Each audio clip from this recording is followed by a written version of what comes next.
ताज्या बातम्यांसाठी महान करेला सबस्क्राइब करा आणि बेल आयकॉनला क्लिक करा।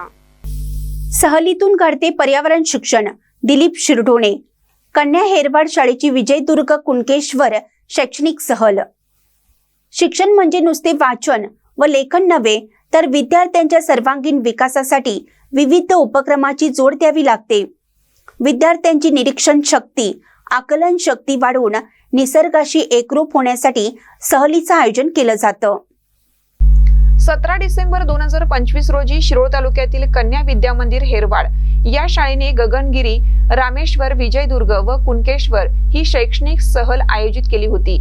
गगनगिरी येथील गगनगड, गगनगिरी महाराज मंदिर, करुळ घाट, पर्वत रांग, दरी, मनमोहक निसर्ग सौंदर्याची माहिती देण्यात आली। रामेश्वर येथील पुरातन मंदिर, विजयदुर्ग किल्ल्यांचे निरीक्षण, अथांग असा अरबी समुद्र, बोट फेरीचा अद्भुत आणि रोमांचक सफारीचा आनंद विद्यार्थिनींनी लुटला। श्री क्षेत्र कुणकेश्वर मंदिर दर्शन, सुंदर अशा बीचवरील समुद्र स्नान, लाटांचा मनमुराद आनंद, वाळूमधील मनमुराद खेळ अशा अनुभूतींच्या आस्वादाने मुली भारावून गेल्या। बालपणीतील निखळ खेळ, निरीक्षणाची अनुभूती चिरंतन राहते म्हणून सहलीतूनच घडते पर्यावरण शिक्षण, असे प्रतिपादन दिलीप शिरढोणे यांनी केलं।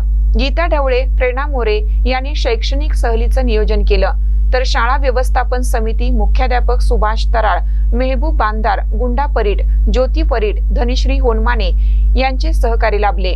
महानकर न्यूजसाठी महेश पवार, हेरवाड।